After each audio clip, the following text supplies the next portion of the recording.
In response to the tragic murders that occurred in France yesterday, Israeli Prime Minister Benjamin Netanyahu said to the United Nations, "In France, we witnessed the reprehensible murders of Jews, among them young children, in what may well have been anti-Semitic attacks. I heard no condemnation of the murder from the United Nations. What I did hear was that the United Nations Human Rights Council hosted a senior member of Hamas who spent his days plotting to murder Jews. I have only one thing to say to the United Nations Human Rights Council. You know nothing about human rights. Shame on you. It is cliche but true. History does repeat itself. The only way to defend against cyclical repetition of past events is to learn about it and do something. But the witnesses who participated in the Eichmann trial in 1962 did was something. They did not sit around and mourn about what happened to them. Instead, they communicated their experiences in order to learn from those experiences. The persecution's goal, aside from simply convicting Eichmann, was to transform the image of a survivor. The survivors were strong and fought against Nazi tyranny and struggled to survive. With dignity and humanity, even when confronted with the harshest conditions and the cruelest punishments. They fought and they lived today, so we can say, you tried to wipe us out, to arrest us of our humanity, but you failed. In this reenactment of the Eichmann trial, we have selected brief parts of hundreds of pages of eyewitness accounts from the survivors who came in contact with Eichmann during the war. The selection seeks to illuminate the true nature of the survivor as opposed to popularly held belief amongst contemporary society at the time of the trial that the survivor was weak and passive. The survivors endured and resisted the Nazis in their own way. The testimony shed light on the psychological and physical torment that they endured. The trial became a turning point in a way that the Jews of Israel and the diaspora viewed the surviving Jew. Eichmann's trial began on April 11, 1961 in Jerusalem District Court. He was indicted on 15 criminal charges, including crimes against humanity, war crimes, crimes against the Jewish people, and membership in an outlaw organization. The trial was presided over by three prominent judges, Judge Moshe Landau, Judge Benjamin Levine, and Judge Yitzhak. The trial included numerous witnesses, many of whom were Holocaust survivors. The majority testified about Eichmann's role in transporting victims to extermination camps. In his defense, Eichmann did not deny the mishaps in the Holocaust, but rather he insisted that he was just following orders. The same defense used by Nazi war criminals during the 1945 and 1946 Nuremberg trials. He claimed that he was merely a transmitter with very little power. He testified, "I never did anything, great or small, without being obtained in advance, express instructions from Adolf Hitler or any of my superiors." Witnesses for the defense, all of whom were former high-ranking officers, were promised immunity and safe conduct from their German and Austrian homes to testify in Jerusalem on Eichmann's behalf.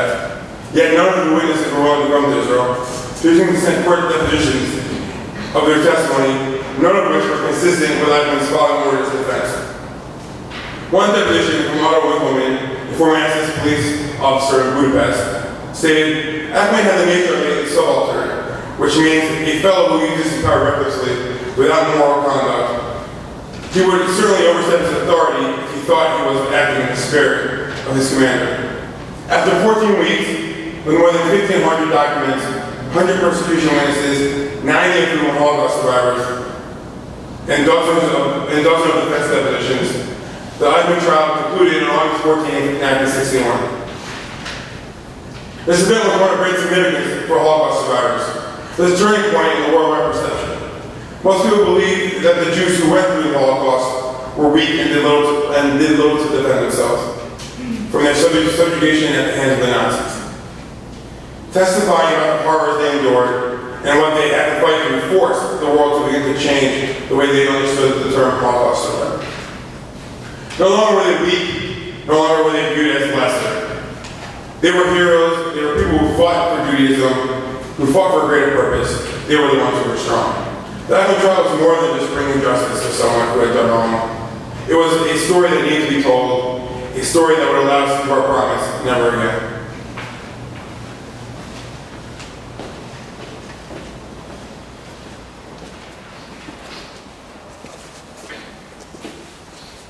When I stand before you here, judges of Israel, to lead the prosecution of Adolf Eichmann, I am not standing alone.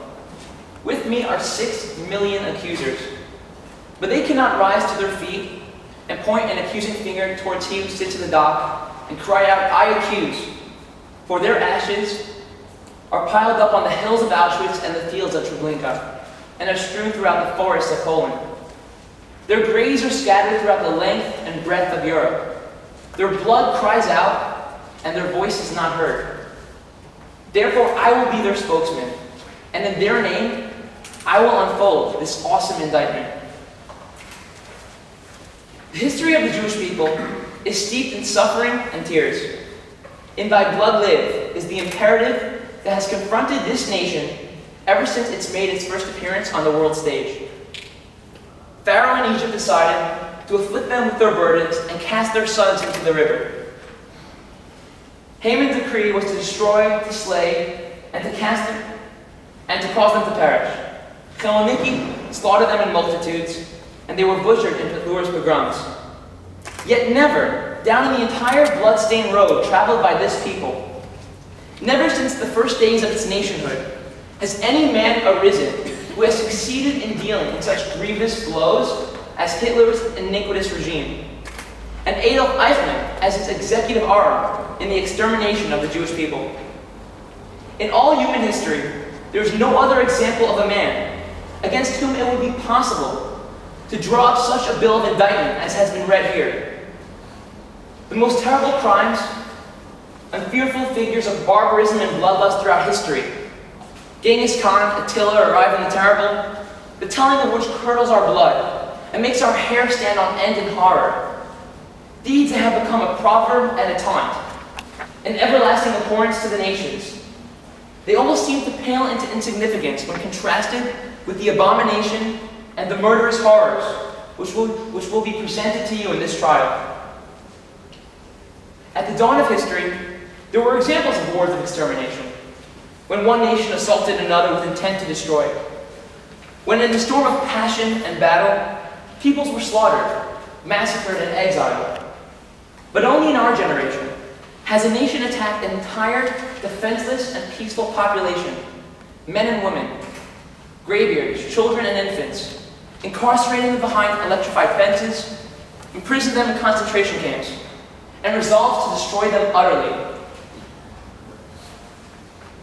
Murder has been with the human race since the days when Cain killed Abel. It is no novel phenomenon. But we have had to wait till this 20th century to witness with our own eyes a new kind of murder. Not the result of a momentary ebullition of passion or the darkening of the soul,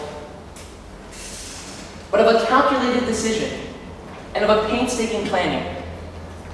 Not through the evil design of an individual, but through a mighty criminal conspiracy involving thousands. Not against one victim, whom an assassin may have decided to destroy, but against an entire nation. In this trial, we shall also encounter a new kind of killer, the kind that exercises his bloody craft from behind a desk, and only occasionally does the deed with his own hand. True, we have certain knowledge of only one incident in which Adolf Eichmann actually beat to death a Jewish boy who had dared to steal fruit from a peach tree in his Budapest home. But it was his word that put gas chambers into action. He lifted the telephone, and railroad cars were sent to the extermination centers. It was his signature that sealed the doom for thousands and tens of thousands. He had but to give the order, and his command, the troopers took the field to rout Jews out of their neighborhoods, to beat and torture them, to chase them into ghettos, to pin the badges of shame on their breast.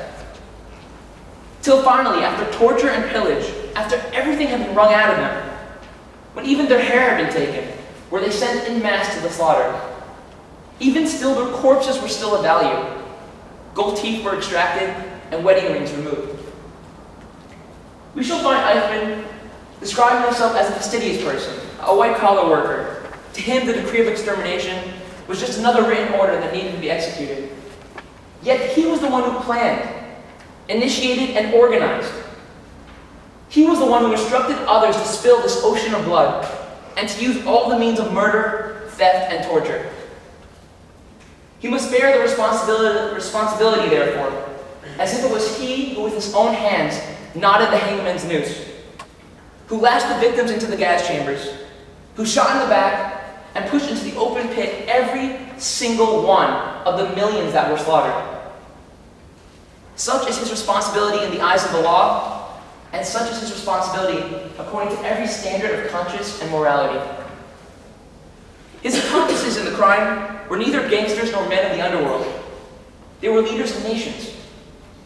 Professors, scholars, robed dignitaries with academic degrees, linguists, men of enlightenment, the intelligentsia.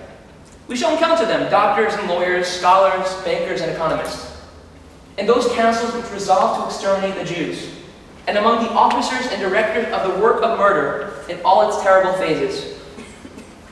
This murderous decision, taken deliberately and in cold blood, to annihilate a nation and blot it out from the face of the earth, is so shocking that one is at a loss of words to describe it. Words were created to express what man's reason can conceive and his heart can contain.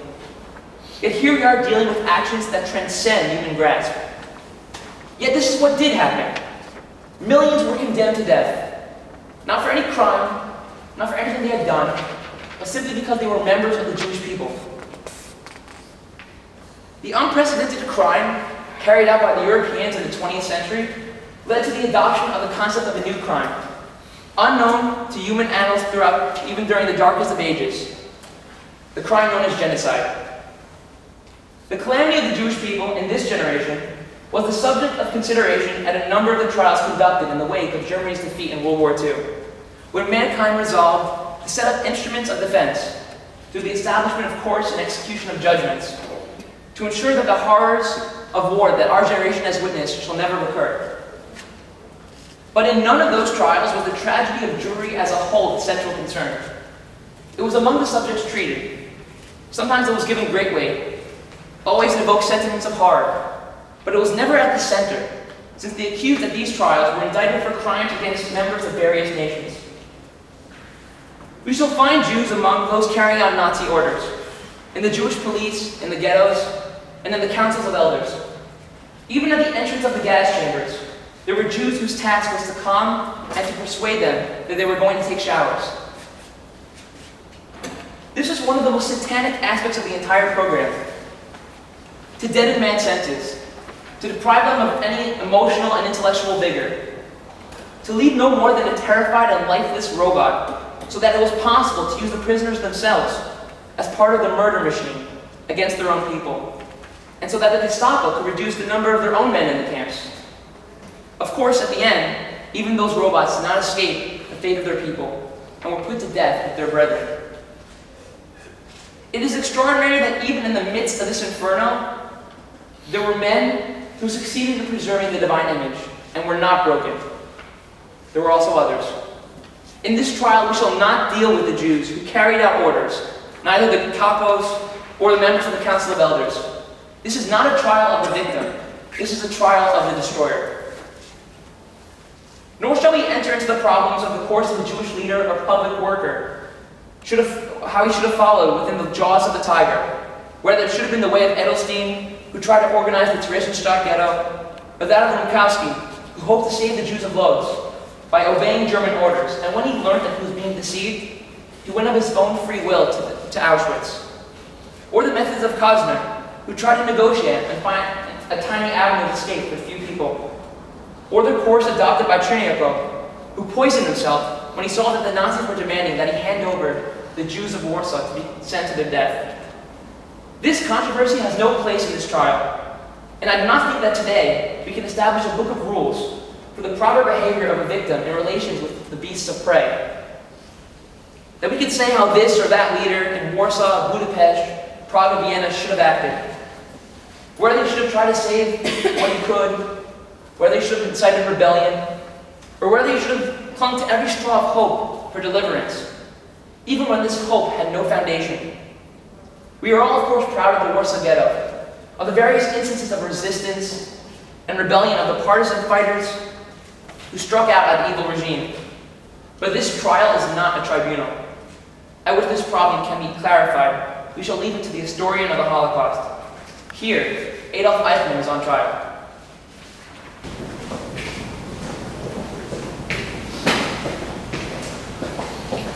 We now call to the stand Moshe Beisky as the next witness for the prosecution.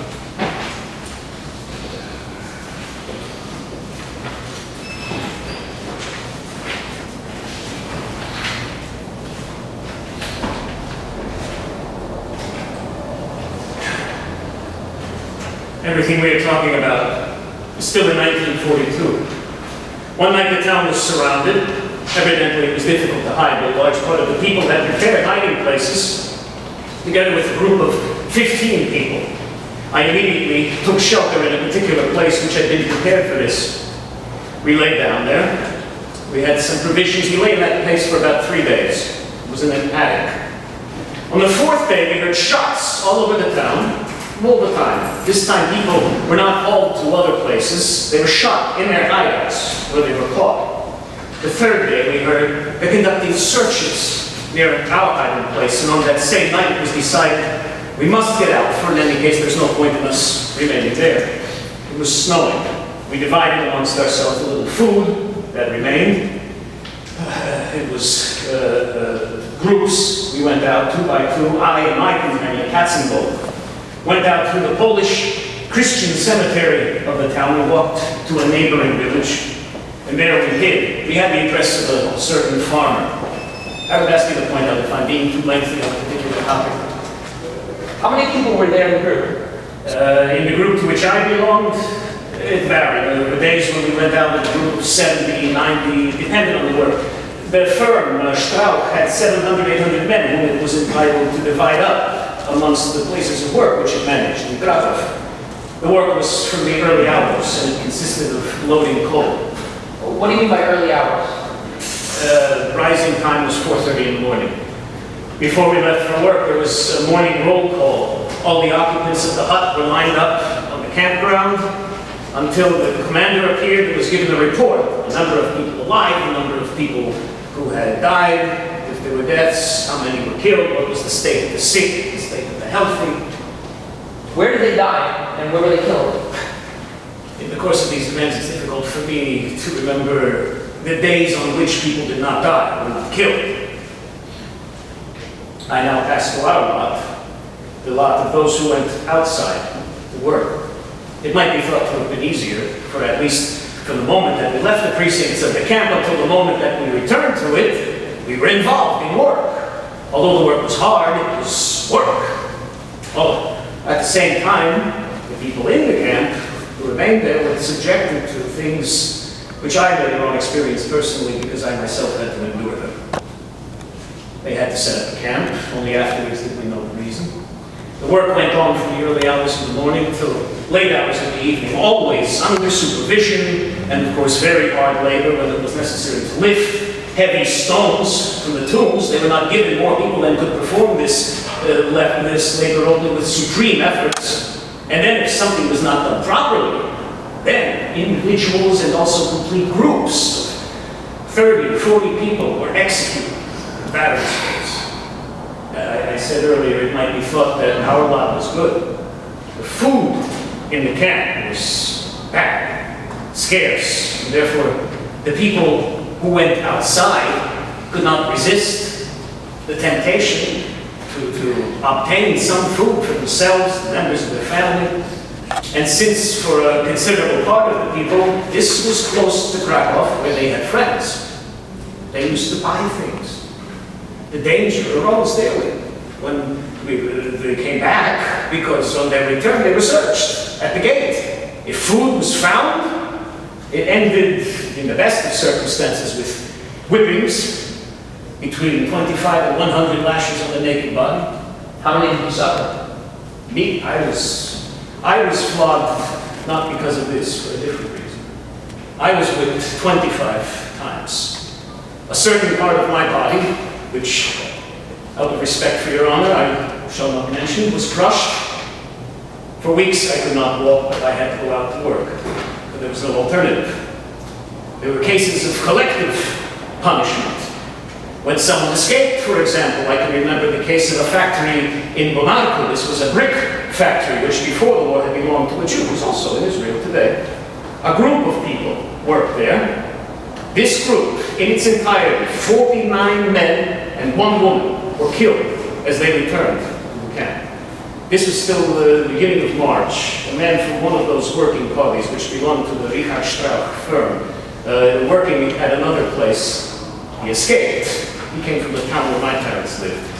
He escaped, and this was the first time that the new camp commandant, Amon Goethe, appeared.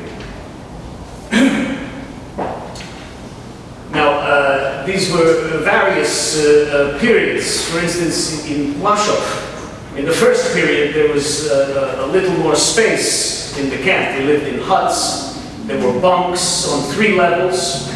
In a regular hut, there were, generally speaking, between 200 to 250 persons. According to the size of the hut, there was no mattress, but each one took with him some kind of blanket. It was spread out on the bunk. For those who went outside, there was always the danger of being killed on their return, because someone would always smuggle something in on reaching the camp. Those who were on the inside were in the situation of working always on the run. What do you mean by on the run? The Vorarbeit, the workers who were in charge, and the SS men stood there, kept you running. Right, do it, on the double, hurry!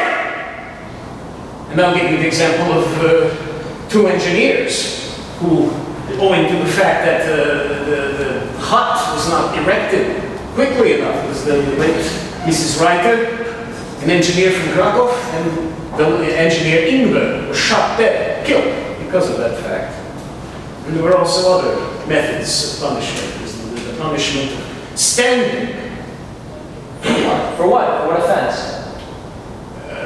It was said in the camp that young Halbenstock had a lad of 15, had sung a Russian tune. The engineer Krautwirt, I don't know what he did. The order was given to hang him. And something happened, which occurs once in many thousands of cases. The rope broke. The boy stood there. He was again lifted onto a high chair, which was placed under the rope. He began to beg for mercy. An order was given to hang him. Second time. He was raised. Second time. To the gallows, hanged, and after that same Amon Goethe, with his own hands, also shot. The engineer Krautwirt, throughout the time, stood on the second chair. Here, the perfidy went even further. SS men with their guns, machine guns, passed through all the ranks, gave orders to all those standing on the ground, watch. Engineer Krautwirt cut the veins of his hands with a razor blade, and in this condition went up to the gallows. While his blood was running? While his blood was running. And in this way he was hanged. I don't know, it's hard to describe these things. When standing around, there are not tens, but hundreds of SS men with guns, fixed bayonets, machine guns, and one had to stand there and look on. It was a sight. 15,000 people stood there, and opposite them hundreds of guards. Why didn't you attack? Why didn't you revolt? I believe that this thing cannot be explained. Cannot be answered.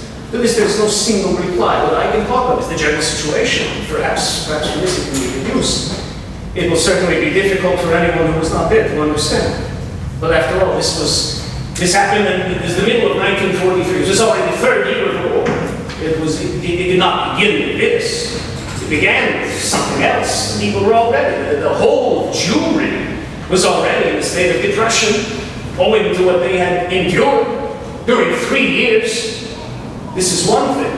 The second, nevertheless, there was still hope. Here were people working on forced labor. They apparently needed this work. Possibly, maybe. It was plain at the time that if anyone did the pettiest thing, it was not difficult when people, when many forces were standing there. May I not be permitted to sit? Certainly, we also rest for a while. First of all, I can no longer, and I acknowledge this, I cannot describe, after 18 years, this sensation of fear, this feeling of fear today when I stand before your honors, does not exist any longer.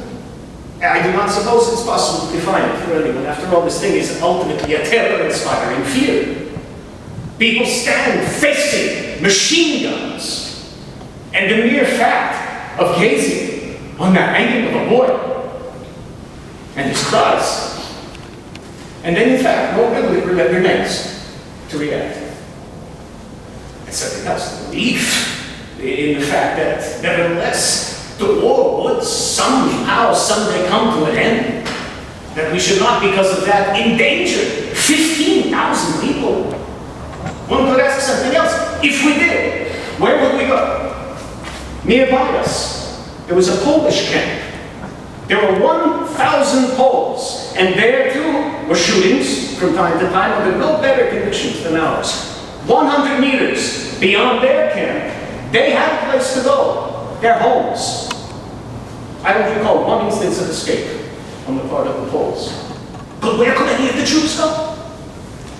We were wearing clothes, which at the time were not the garments of the concentration camps, but the clothes were all dyed, yellow stripes. The hair at the center of the head was not cut, but in a swath, 4 centimeters.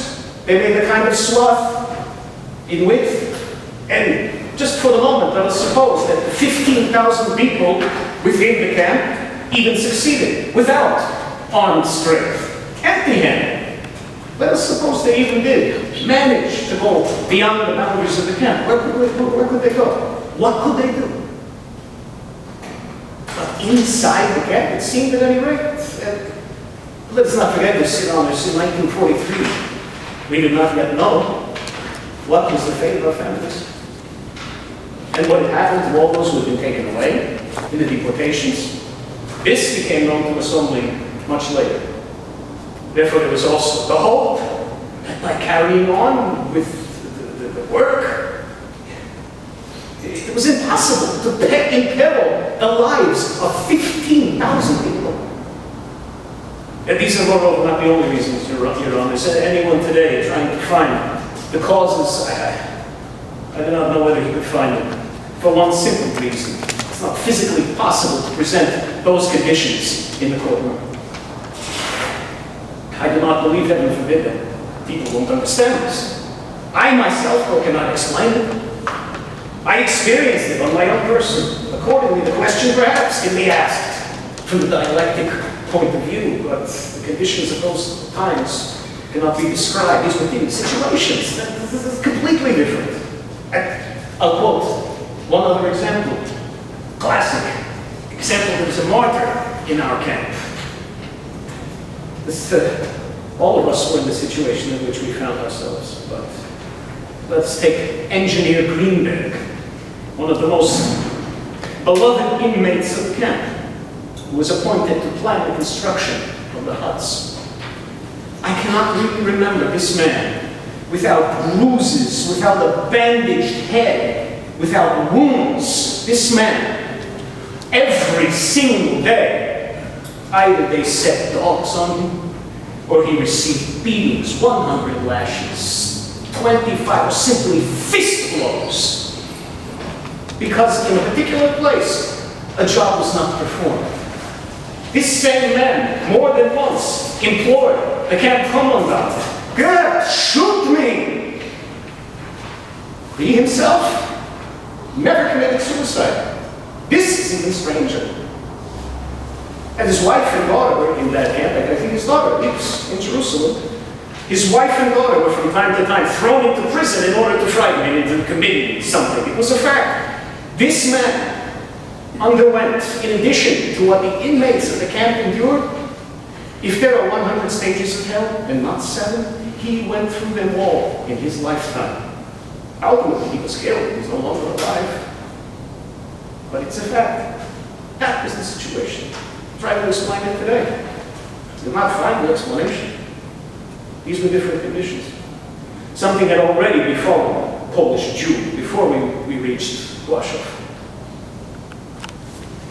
You were mistaken in the number when you said the third year. 4 years had already passed, and you would enter upon the fifth. Yeah, this was the middle of 1943.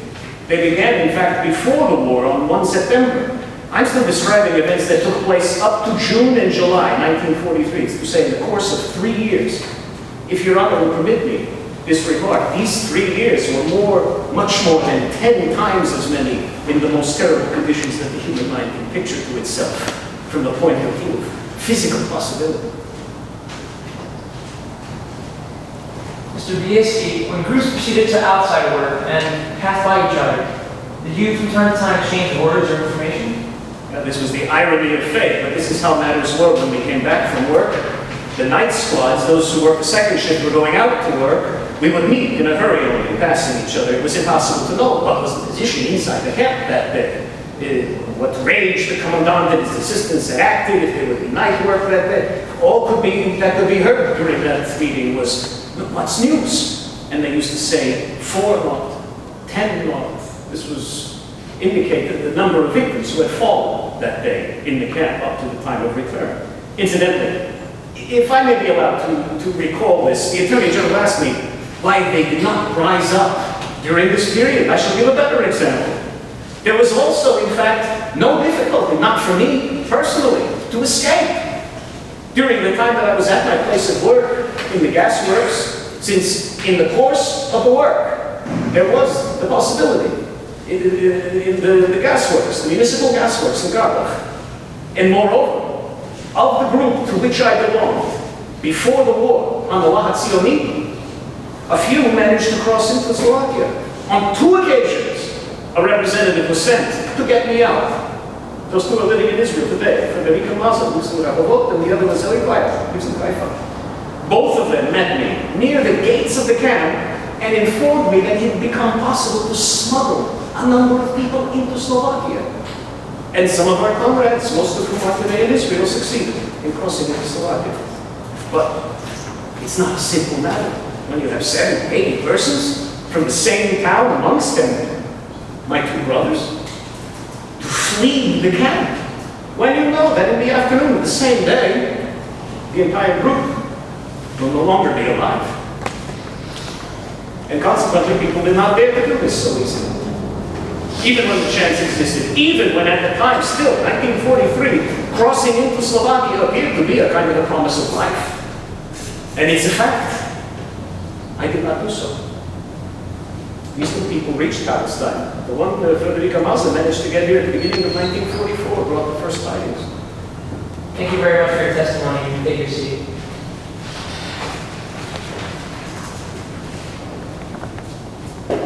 I now call to the stand Zivia Zuckerman as the next witness for the prosecution.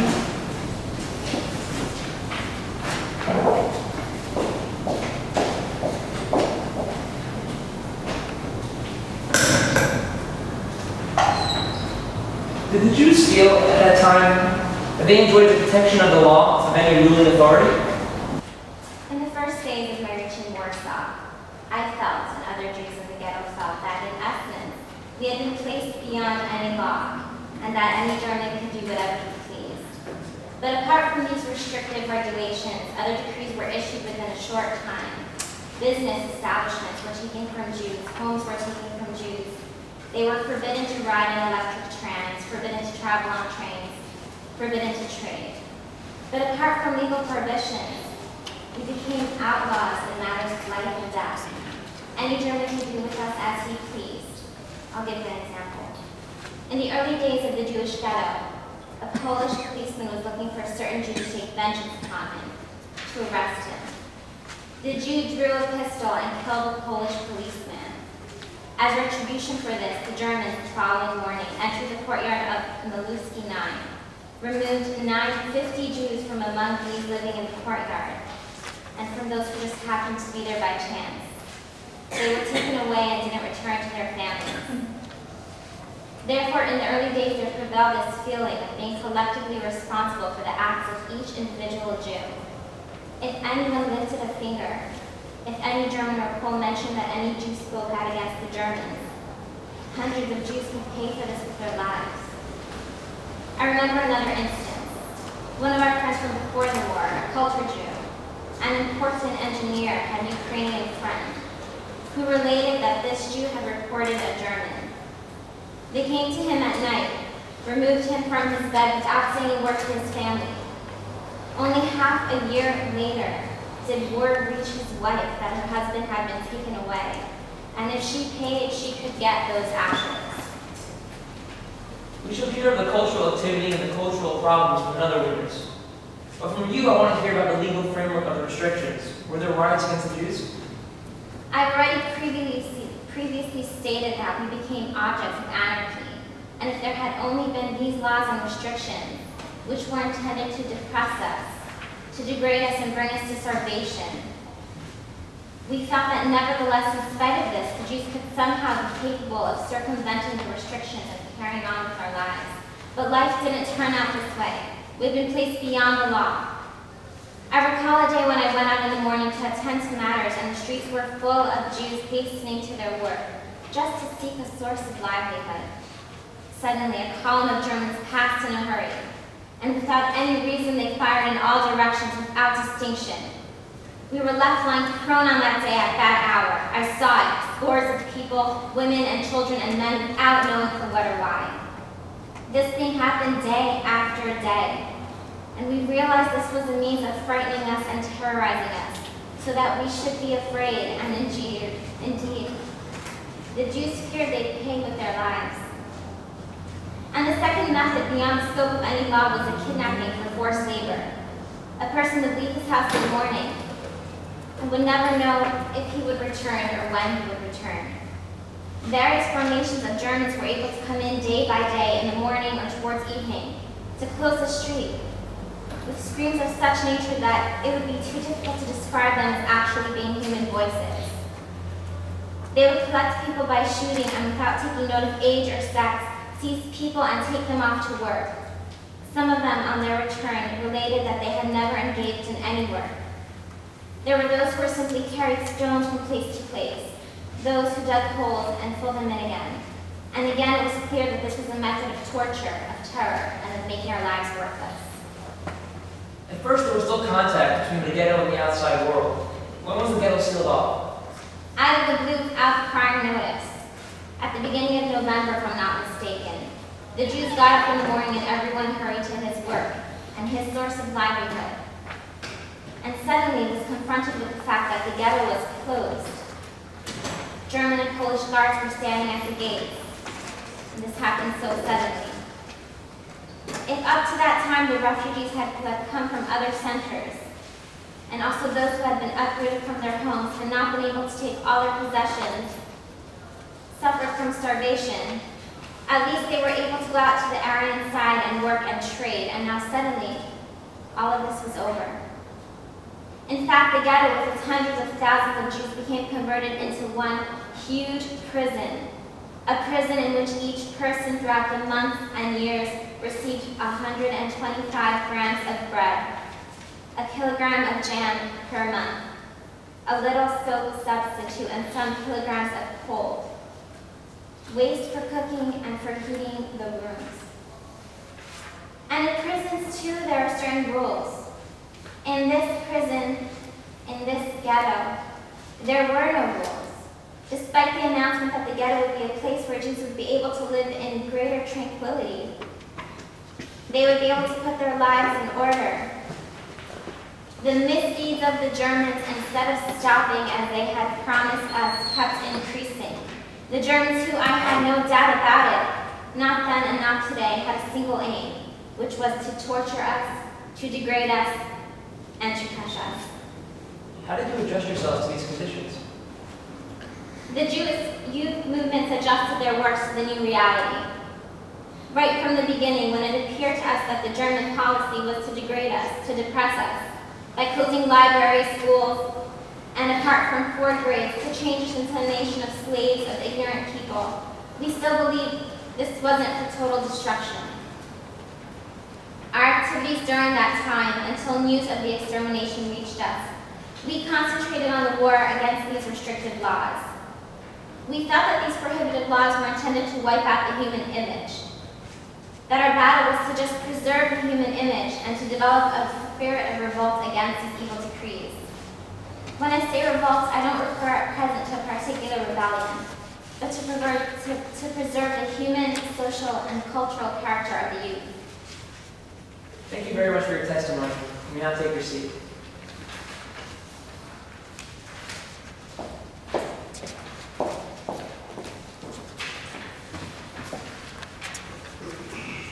We now call to the stand Yitzhak Zuckerman as the next witness for the prosecutor.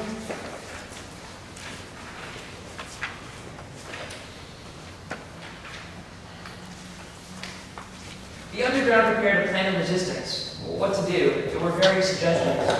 Was there once a plan to set fire to the ghetto and be burnt alive? Yes. How did you did not accept the suggestion? No, we did not. That was in September 1942. Why did you agree to the suggestion? This was the most dramatic and decisive evening in the life of the underground. We young people were those who remained out of the 120,000 Jews who had been brought. Of those who had been brought in and concentrated together, 60,000 had been taken to their deaths. We were fighters, chalutzim. We remained alive. There was a feeling of shame. We felt ashamed for ourselves. Hence, there were comrades who said, since a few days before our meager arms had been taken by the Germans at the operation on the 3rd of September, and on that day, 2 members of our headquarters had fallen, Shmuel Breslov and Joseph Kaplan, and we again were left as in the days of the rounding up, without anything. These comrades said that we ought to perform one final act, to take petrol and paraffin and to burn down the ghetto and go up in flames with it. Why did you do this? I was the one who opposed it. I didn't earn much honor for myself that night, but I insisted on my point of view that if we had survived, there was no sense or purpose in selling our lives so cheaply. If it was true that we could gain hours, days, months, we ought to promise ourselves that nothing would be too difficult in order to acquire arms and to fight with arms.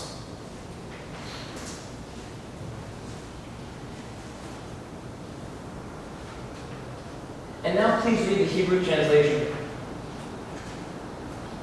This is from a letter to one in the ghetto.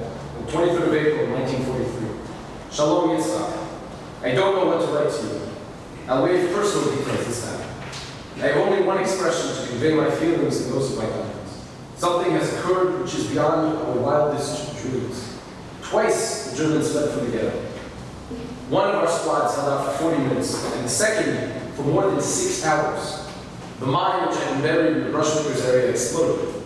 On our side, only one victim has so far fallen, Gideon.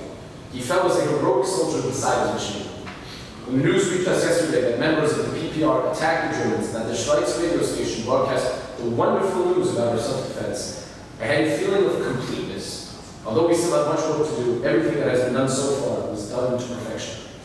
The general situation, all the workshops in the ghetto and outside were closed, except for Werterfassung, Zivia, and Derek. Regarding the situation with Schultz and Tobins, I have no information. Communications have been cut off. The workshop of brushmakers has been in flames for 2 days. I have no contacts with the units. There are many fires in the ghetto. Yesterday, the hospital was burning. Whole blocks of buildings are in flames. Schmeling surface is repaired. Lichtenbaum has been released from the Ushma. Not many people have taken out of the ghetto. This is not the case with the shops. I don't have details. By day we sit in our hideouts. From evening, we change to the partisan method of activity.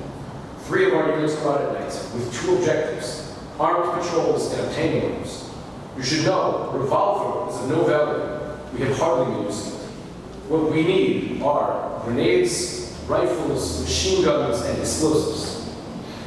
I cannot describe to you the conditions under which Jews are living. Only a few chosen ones will hold out. All the others will perish sooner or later. Our fate has been sealed, and all the bunkers were come to it is impossible to light a candle at night for lack of it. All our units in the ghetto, of all of them, only one man is missing, Gideon. Even this is a victory. I don't know what else I should do. Be well, my friend, perhaps we shall meet again. The main thing, the dream of my life has been fulfilled. I was privileged to see the Jewish self-defense in the ghetto in all its greatness and magnificence. Signed, Mordechai. Thank you very much for your testimony. You may not take your seat.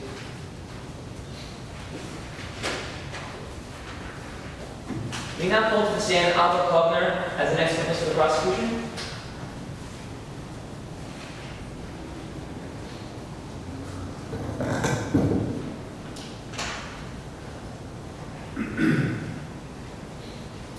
With the coming of dawn, when I was looking for a way of escape from this place, I saw the following picture before my eyes. In the streets, which were bereft of Jews, the entire roadway was filled with their abandoned belongings. Arrayed across the exit of the street stood a column of armed Lithuanians. Behind them and at their side was a mass of men, mainly women from amongst the neighbors and who had gathered from the vicinity, mainly from the city suburbs, with the scent of booty in their nostrils at the possibility of helping themselves to ownerless property. On the side, elegant in their uniforms and their jackboots, stood the Germans. Later on, I realized that more than the horror of the brick walls and the gate of the ghetto that I confronted us was the horror of these three walls of wickedness. They succeeded in setting up between the murderers and us these walls. They're armed collaborators and a mass of people and incited city dwellers and villagers who acted either intentionally or out of anti-Semitic incentive or because we were beyond the law and they could possess themselves of property left ownerless in the event they became accomplices to the crime. Behind all this were those who planned it. To pierce these three walls was much more terrible than to break through the brick fence. How they, the architects of murder, managed to plan such an architectural structure of evil is not for me to explain. Even if the Jews managed to escape, to break through the walls, was the force of protection for them? Is the Honorable Attorney General regarded as essential at this stage to ask me this? Yes, please answer since you spoke of it. Yes and no. The forest gave cover. The forests were large, huge, never-ending woods. In order, for example, to get from our ghetto to the forest, which seemed to us to be a suitable base for partisan operations, we had to get away from the ghetto. In other words, to break out of the ghetto, to cross the urban and rural areas held by the occupiers, collaborators, and the general population, mostly hostile and intimidated, and to cross 200 kilometers until we reached the forest. We had to traverse 200 kilometers to reach the first forest, the forest of Nerosh. When we arrived at that forest, it was indeed a hiding place. It could have provided cover, but when we tried to bring to safety to that place those who needed first of all to be rescued, that is to say, not ourselves, but those who were without protection and arms, this was one of the most tragic episodes, namely that for those who were in most need of protection, for them the forest could not afford protection. Generally speaking, were the Jews admitted into the partisan forces when they arrived at the forest without arms in their possession? Yes, they were accepted. Why don't you point out here that they were armed? They were accepted, but here, in this case, that same Marco with whom I was in contact requested us to send young people out into the forest. We repeatedly explained to him, both to him and to the higher command, that our purpose was to give a fighting answer to the murder inside the ghetto. For the sake of our honor, for the sake of the community amongst whom we were living, we, the youth, or a minority of it, were still able to save our lives. But we were not seeking to save our lives. We were living as an integral part of this people, including our mothers, our sisters, and our brothers. And we were seeking a way to save them or their honor. To remove the few arms and the few young people that were inside the ghetto and to abandon everybody else. This we wanted to do only when the last hour came. He ordered us to come only with arms. We did the opposite. We sent many without. How they, the architects of murder, managed to plan such an architectural structure of evil is not for me to explain. Even if the Jews managed to escape, to break through the walls, was the force of protection for them? Is the Honorable Attorney General regard it as essential at this stage to ask me this? Yes, please answer since you spoke of it. Yes and no. The forest gave cover. The forests were large, huge, never-ending woods. In order, for example, to get from our ghetto to the forge, which seemed to us to be a suitable base for partisan operations, we had to get away from the ghetto. In other words, to break out of the ghetto, to cross the urban and rural areas held by the occupiers, collaborators, and the general population, mostly hostile and intimidated, and to cross 200 kilometers until we reached the forest. We had to traverse 200 kilometers to reach the first forest, the forest of Nerosh. When we arrived at that forest, and it was indeed a hiding place. It could have provided cover, but when we tried to bring to safety to that place those who needed first of all to be rescued, that is to say, not ourselves, but those who were without protection and arms, this was one of the most tragic episodes, namely that for those who were in most need of protection, for them the forest could not afford protection. Generally speaking, were the Jews admitted into the partisan forces when they arrived at the forest without arms in their possession? Yes, they were accepted. Why don't you point out here that they were armed? They were accepted. But here, in this case, that same Marco with whom I was in contact requested us to send young people out into the forest. We repeatedly explained to him, both to him and to the higher command, that our purpose was to give a fighting answer to the murder inside the ghetto. For the sake of our honor, for the sake of the community amongst whom we were living, we, the youth, or a minority of it, were still able to save our lives. But we were not seeking to save our lives. We were living as an integral part of this people, including our mothers, our sisters, and our brothers. And we were seeking a way to save them or their honor. To remove the few arms and the few young people that were inside the ghetto and to abandon everybody else. This we wanted to do only when the last hour came. He ordered us to come only with arms. We did the opposite. We sent many without arms with an armed escort. And well, their fate varied until the hard times came in the forests and the partisans. They found shelter. Family camps, they were called. There were very many there, thousands, tens of thousands. The fighting partisans supplied them with food, attended to them, protected them. Then the hard times came in the forest. After the Germans had managed to assemble large forces, we mounted a search in the forests. In a tragic period such as this, when we partisans were compelled to retreat from one forest to another, the bitterest fate overtook these unarmed family camps. At the hands of the Germans, or of whom? At the hands of the Germans. The partisans, the fighters wanted to rid themselves of this burden. There were also exceptional places where they did everything they could possibly do for the sake of helping the family camps as well. And the underground was organized. You issued a call to the Jewish youth in Vilna to join its ranks. This was the first manifesto, it seems to me, that it is in your handwriting? Yes, this is my handwriting. Was this the first announcement to be issued in Vilna? It says here on the cover, the first call. This was the first announcement of revolt, not only in Vilna. Allow me to read it? By all means.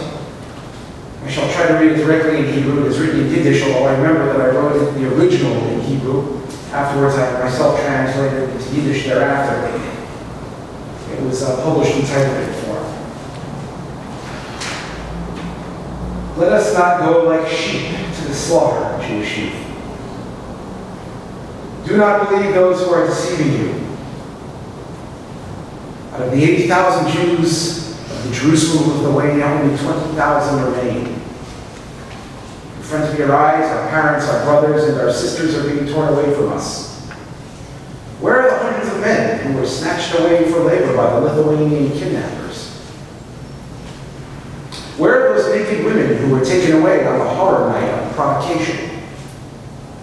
Where are those Jews of the Day of Atonement? And where are our brothers of the second ghetto? Anyone who was taken out through the gates of the ghetto will never return. All roads of the ghetto lead to Ponar, and Ponar means death.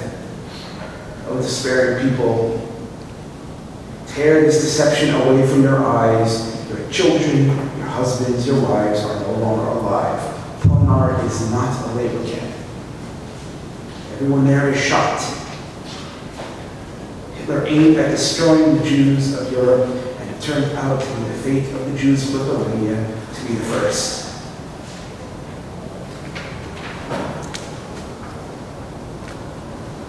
Let us not go like sheep to the slaughter. It is true that we are weak, lacking protection, but the only reply to a murderer is resistance. Brothers, it is better to die as free fighters than to live at the mercy of killers. Resist, resist to our last breath. This will be entered into evidence as T289. The fighting force was not organized at the time. It was not easy to organize the fighting force, not because it was very difficult to take up arms and fire. This is perhaps the easiest and the simplest thing. I had already experienced several campaigns and battles, and I myself can testify to the fact this is the easiest thing. But how can one explain the apparently simple thing that someone has decreed a common fate for everybody? That not only those who have gone are gone. How could we remove the illusion that there was no escape, that whatever happened, it was death? How could you raise people up from this despair? Your Honor. A question hanging over here, hanging over this courtroom. How was it that they did not revolt? In Vilna too they had gone, right? December 27, 1941, there was already no more than 40,000 Jews. And confronting us in his courtroom is the question, how is it they did not revolt? I, as a fighting Jew, rise in protest with all my strength at this question if it contains a vestige of accusation. And to the person sitting opposite me here, and to the 80 million who in the streets of their town sang the song, Wenn's Judenblut beim Messer spritzt, when Jewish blood spurts from the knife, I do not always say that line. But if I ask myself, if I were to be asked then, only in order to understand the truth, Your Honor, in order to fight under all conditions, and not only under ghetto conditions, one first requires organization. And an organization of fighters can come about by virtue of the order of either a national authority or by virtue of an internal movement. For the Jews of Europe, the order of a national authority did not apply, nor could it apply. By virtue of an internal movement, that an organization like this, under these conditions of terror, separation, paralysis, when we, and not they, were in a glass cage, who would dare to ask, how is it that you did not rise up in a glass cage? An organization of this nature can be treated only with people determined in their resolve. And people who are determined in their resolve are not usually found amongst those beyond despair, subjugated, and those tortured to the extreme, and they were subjugated and tortured to the extreme. I saw desperate people who committed suicide. I did not come across despairing people who made good soldiers. Even this war, which for some reason has been called a war of despair, created people who believed. People who believed that there was cause and a reason for dying 1 hour earlier for the sake of something which was greater than life. Because of this despair in which most of them found themselves, because of the fact that they had been deprived of human image, it was not an easy matter for this manifesto to be accepted. It is not accidental, and it is not to be wondered at. On the contrary, it's astonishing that there existed a minority who believed in this manifesto and did what they did in the course of 2 years. The surprising thing, in my opinion, is that a fighting force existed at all. That there was armed reaction, and there was revolt. This was not rational. It was like the struggle of any underground. Did you try to make this known in the world, including the name Eichmann? Yes, among other things. What did you do? In 1942, we tried to communicate the truth about going to the outside world. We wanted to reach Moscow and from there to the free world. We sent out 2 of our fighting girl comrades, whose task it was to attain an impossible target. To move from Vilna to go to the war front and to cross the front and reach Moscow. Since it was my task to plan their journey, I remember precisely that I wrote a secret report. It contained several sections about the extermination, about the fighting force, about the request for help, and also a list of people, the officers, those at the head of the killers, and the plunderers, about whom we had information through the direct interrogation of people and from our spies. Did you mention the name of Eichmann? I mentioned specifically in this report that we had received these particulars from an anti-fascist officer of the Wehrmacht. According to what he told me, I understood that there was a very important man in the hierarchy of destroyers. In my innocence, I supposed that he was stationed somewhere in our areas, our Ostland, established by the Germans and occupied Russia. Consequently, I passed this on. These 2 girl comrades who went through the events, which are a story in itself, got almost as far as the front lines. They were caught, and they were due to be executed. At night, they managed to break away from their temporary detention and move from station to station until they got back to the ghetto. Afterwards, this was at the end of 1943 when I was with the partisans. I was requested by the brigade commander to submit a report by partisan mail to Moscow on everything that had transpired, and also on the collaborators, on the plunderers, on men of the SS and the Gestapo and so forth. Also in this report, which went by partisan mail to the main headquarters of the partisan movement, to General Ponomarenko, I included a section about what we had been told by the anti-fascist who was in the Wehrmacht. Did you specifically mention the name of Eichmann? I specifically mentioned the name of Eichmann.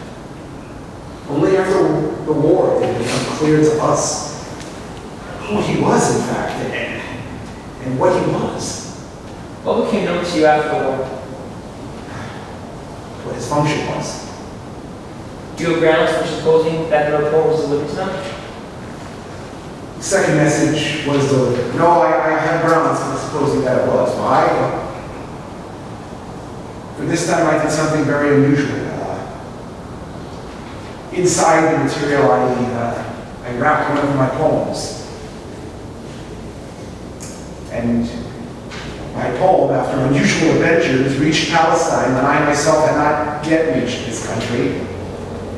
And it was published by my underground named Uri in the newspaper Haaretz, so I know that it arrived. That poem arrived from Moscow. Thank you very much for your testimony. You may take your seat. We now call to the stand Jakob Gurfein as the next witness for the prosecution.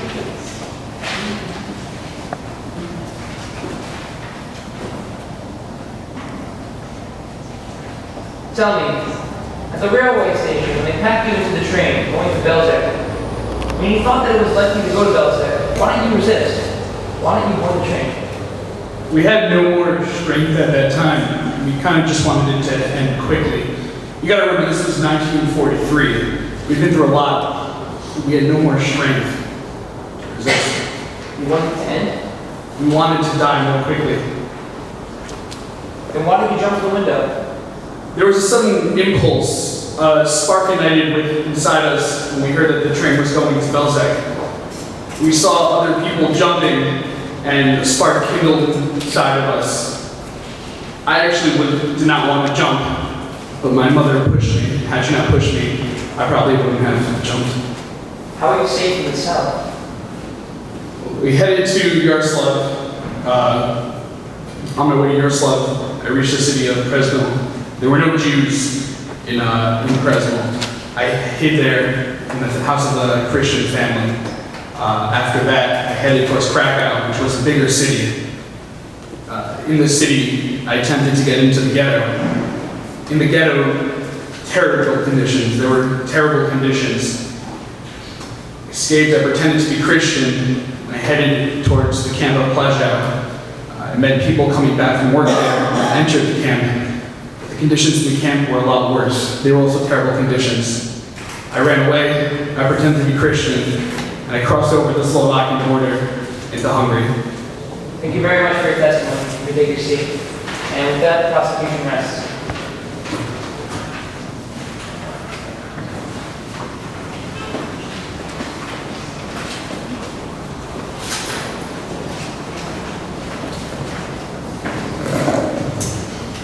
Thank you very much to all who participated in this amazing reenactment. And we now turn to the second half of our evening. Here with us tonight is Rabbi Jason Miller, an entrepreneurial rabbi who was named one of the top 10 Jewish influencers by the National Jewish Outreach Program during 2012 Social Media Week.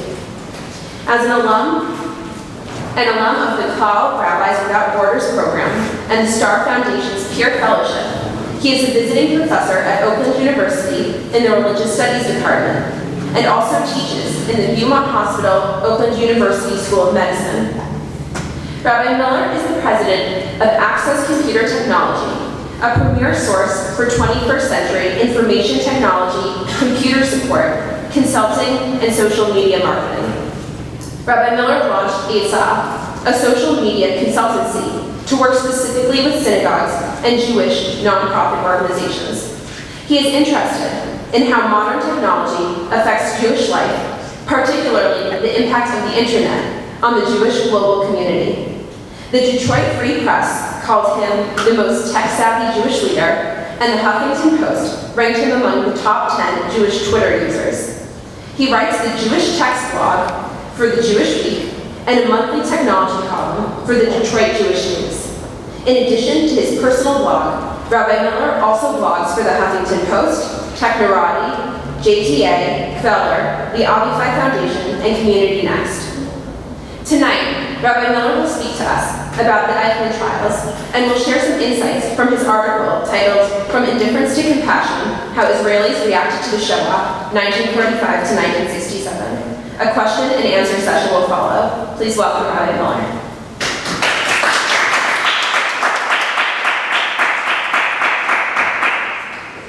Thank you very much. First of all, I just wanted to express how wonderful that was, the reenactment. As someone who's watched every hour of the Eichmann trials, and I highly recommend it. You do the same. It's all available on YouTube. That was a wonderful reenactment. For the undergrads in the room, I should also mention that this, what Rachel found on the web, is not an article, but rather was a college research paper that I wrote probably about 15 years ago. And so I think it's a good lesson for the undergrads in the room to know that when you write a college research paper, you never know if years down the road someone will find it and then invite you to come speak. So I spent a lot of time on this particular research paper. I had read Tom Sege's book, The Seventh Million, which deals with Israeli views of the Holocaust and how Israelis, especially during the time of the Yeshiva, responded to the Shoah. And so I think that's a great a lesson for all of you to really sink your teeth into something that you're passionate about during your undergraduate years. If asked to name the most pivotal legal trials that have kept our attention, today's university students may well enumerate the high-profile trials of their lifetime. The O.J. Simpson trial, around the time today's undergraduates were born, President Clinton's impeachment trial, the Saddam Hussein crimes against humanity, or perhaps even the recent Casey Anthony murder trial. Each of these trials were played out in the era of the 24-hour news cycle. People were glued to their televisions, following the daily legal back and forth. These trials may have had an impact on our society, whether from a race relations perspective, a politically divisive perspective, a relief perspective, or even a pop culture perspective. But they didn't affect a change in culture on a seismic level the way a trial did in 1961 in a Jerusalem courtroom before CNN or Fox even existed. The trial of Adolf Eichmann before the Jerusalem District Court changed the way Israelis, one, understood, and two, treated the Shoah. Like all of the students assembled here tonight, I too was born well after the famous Eichmann trial. But the image of Eichmann sitting inside a bulletproof glass booth is an image that will stay with me forever. How odd to comprehend how the Jewish state, a nation which wasn't even a nation during the Shoah, during the time of the defendant's crimes against humanity, would be able to stage a fair and balanced trial, less than 2 decades after the most horrific events our people has ever known. How bizarre it seems to watch the crowd of Holocaust survivors sitting in the courtroom day after day, watching this Nazi murderer in a suit and tie and eyeglasses and well-combed hair, sitting inside the protection of a glass booth and defending his atrocious actions that ended European Jewry as the world knew it.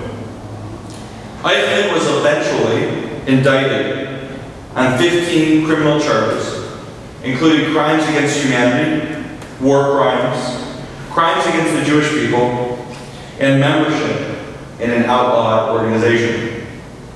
Gideon Hausner, the Israeli Attorney General, served as chief prosecutor with a 3-judge tribunal of Moshe Landau, Benjamin Halevi, and Yitzhak Reuven. Before it even began, there was debate about who should try this man, who should try this case, where should it be held, and if it should be, as it ultimately was, in the hands of the Israeli justice system, where in Israel would it be held? After all, Israel had never held a trial like this, of such magnitude, of such international interest. Ultimately, it was determined that the trial would be held at the Beit Ha'am, the large auditorium in downtown Jerusalem. The Eichmann trial, which I mentioned can be viewed today in its entirety in segments on YouTube, inspired a novel, a stage play, a film, and of course, Hannah Arendt's daily reports and her famous book, Eichmann in Jerusalem.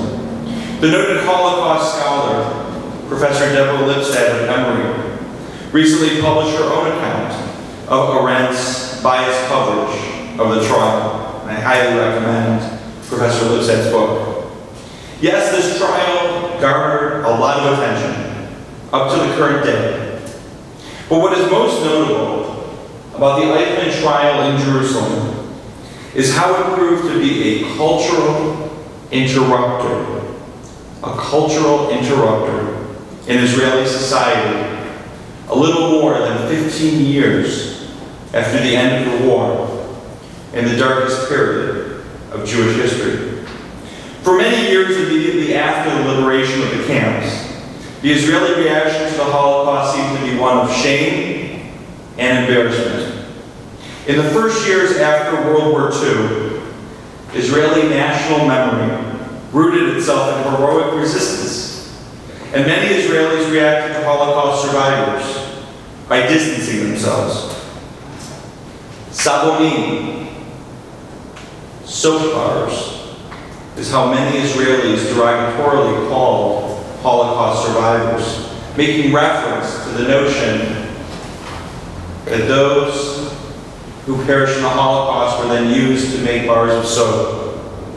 Lambs sent to the slaughter, noting how their European brethren chose not to fight, but rather to go passively to their death.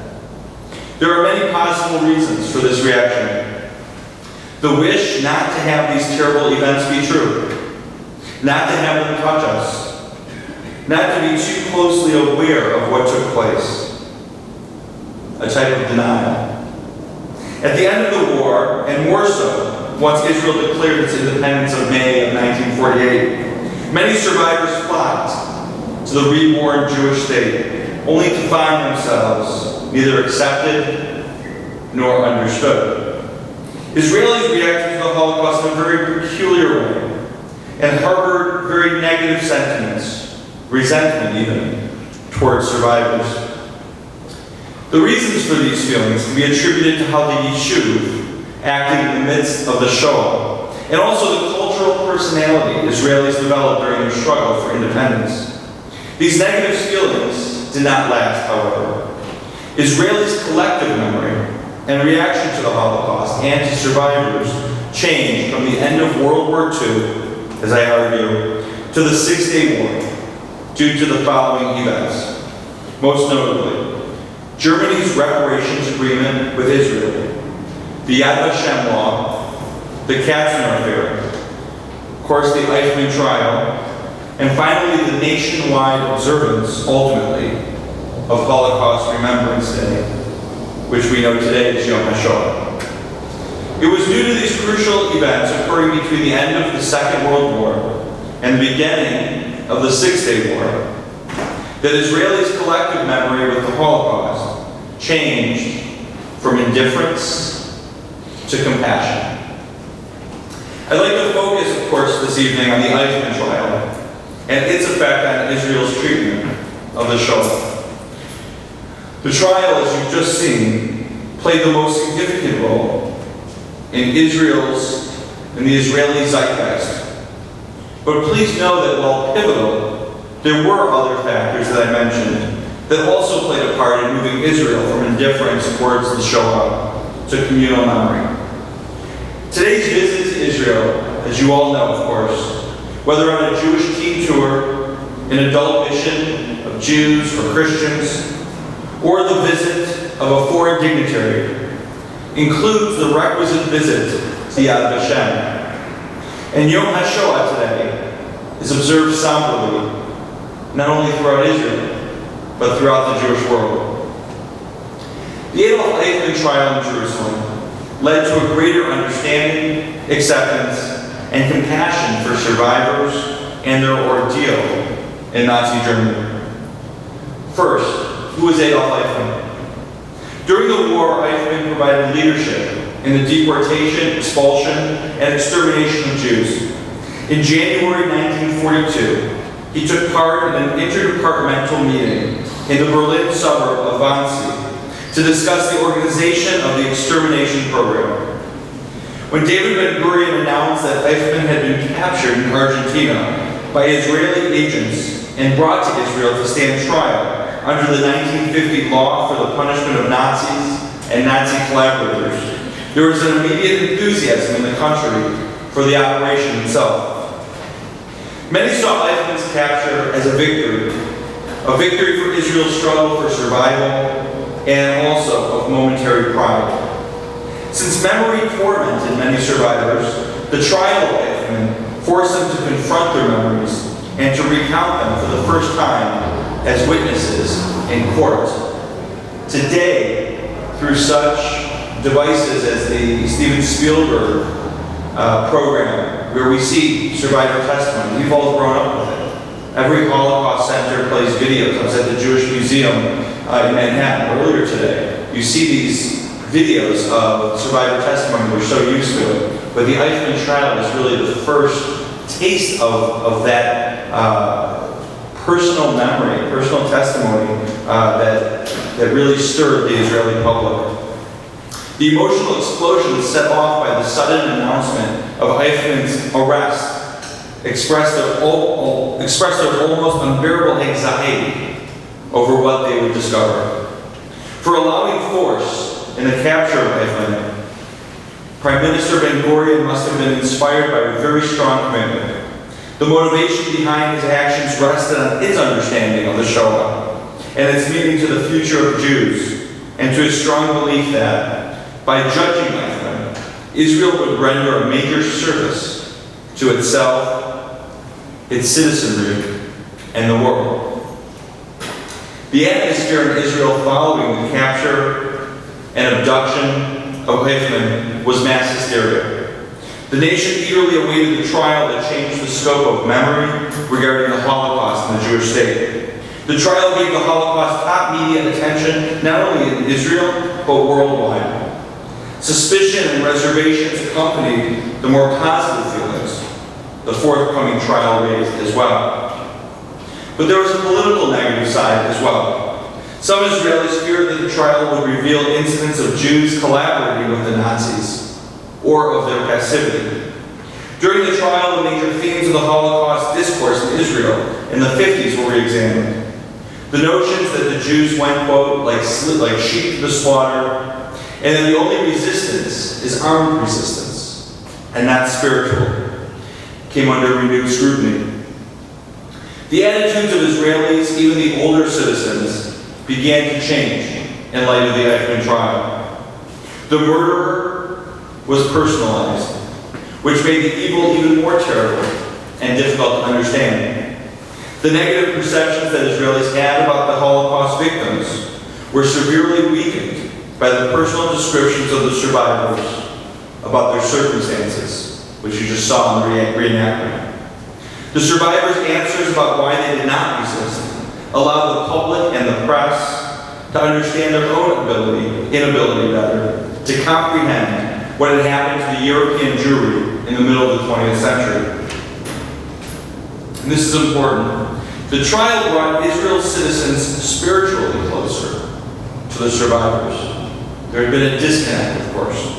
Israel's attitude had undergone an important transformation. At the time of the trial, the majority of survivors in Israel reacted intensely to this trial taking place. For them, it became a reliving of many of the events of the time of the Holocaust. Remember, there had been at least 15 years since the end of the Holocaust. It was said at the time that many of those not affected by the Holocaust, among them particularly Sephardic Jews, reacted more violently to the horrors told at the trial than those directly affected. Hannah Arendt spoke about the, quote, banality of evil and Jewish implicity. However, this was clearly not the general response in Israel during the trial, and therefore we saw the shifting of the culture, the shifting of the zeitgeist. Although there were many divisions among Israelis regarding the trial, it still brought international attention to the acts of the Nazis, as well as Israelis' need for justice. Although no single event can explain the change, the Eichmann trial had the greatest significance in changing the image of the survivor. And this is key. The Holocaust survivors would no longer be an anonymous group of Jews living in Israel. Rather, they became individuals with names and biographies. Yad Vashem, a name a monument. Israelis felt they needed to make a stronger effort to empathize with the survivors and the memories that impinge on their daily lives. They expressed greater appreciation for the survivors' personal achievements.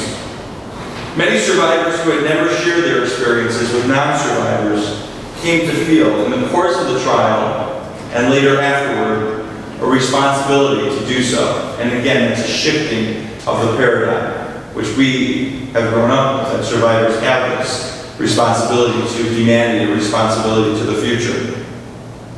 Although the central themes in Holocaust discourse in Israel continued even then to remain armed resistance and the passivity of European Jews, a new sensitivity began to develop during the Eichmann trial. Public discussion of the Holocaust was more frequent, and Israelis had learned of Yad Vashem's activities and visited the site because of the impact of the trial. Survivors and those Israelis who had lost loved ones in the Holocaust had to fight, not only for Israel, but for Israel's collective memory, with those who lost family and friends during the War of Independence. Israelis' reaction to the Holocaust and survivors was negative, filled with indifference and disregard. These feelings dwelled in Israel for many years, without any overt confrontation. From the end of World War II to the Six-Day War, the hidden past erupted at frequent intervals. The Yad Vashem Law, the German reparations agreement, the Katzner affair, Holocaust Remembrance Day. But above all else, it was the Eichmann trial that shifted the way Israelis came to view the Shoah and came to view the Eastern European survivors. It truly went from indifference to compassion thanks to the trial in Jerusalem of Eichmann in '61. Thank you.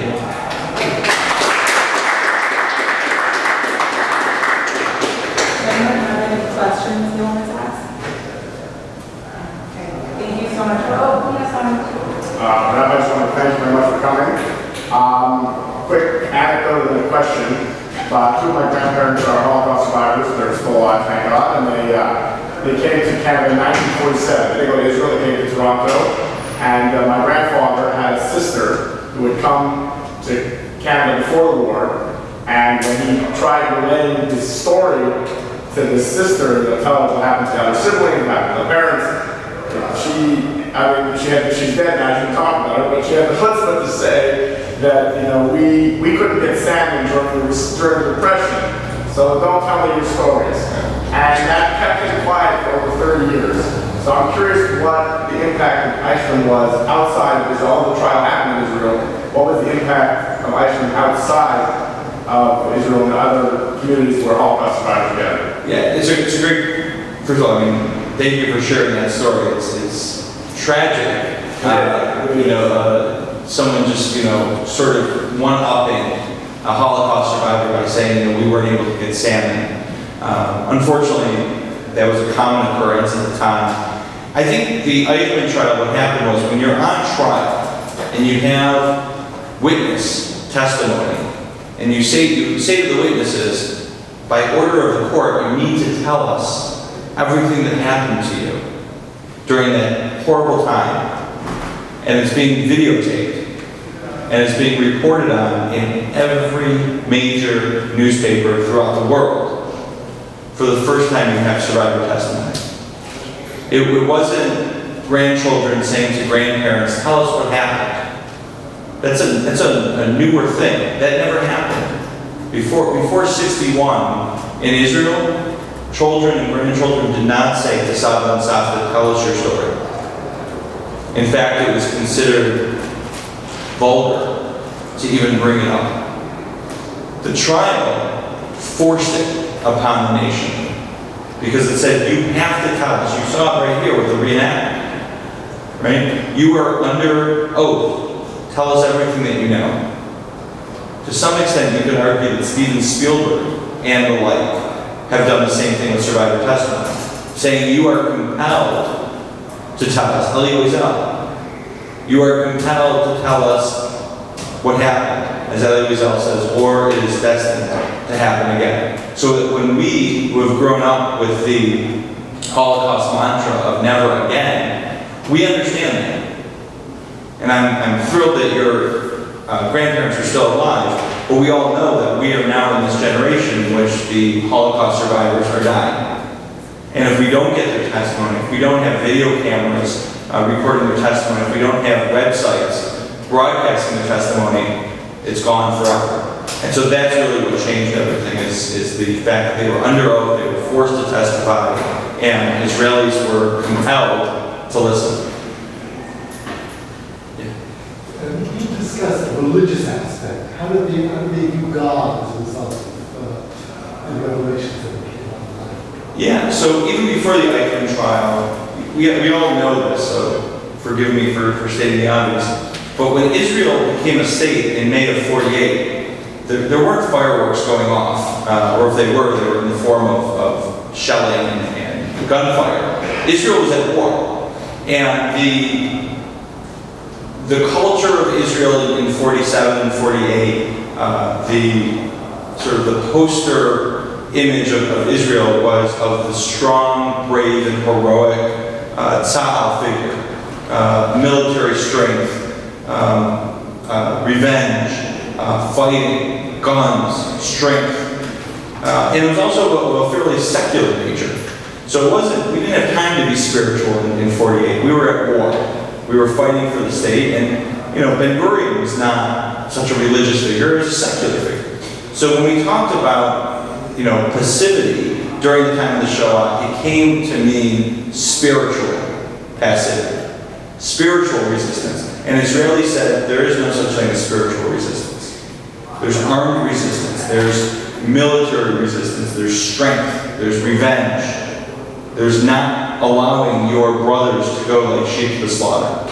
And so the religious aspects of it really didn't come up. I don't even think it really came up that much during the Eichmann trial. Some talked about it. Kovner, in some of his poetry, you could argue was spiritual resistance. But the truth is, Israelis during that time, and certainly during the time of the issue, praised those who took up arms and fought. The Warsaw Ghetto Uprising is what Israelis wanted to talk about pre-61. They didn't want to talk about gas chambers. They didn't want to talk about firing squads. They didn't want to talk about people jumping from trains. They certainly didn't want to talk about Jews who were collaborating with the Nazis simply to save their own lives or their families' lives or to get a slice of bread. They were looking to talk about those who took up arms, went underground, and sought revenge. Thank you very much.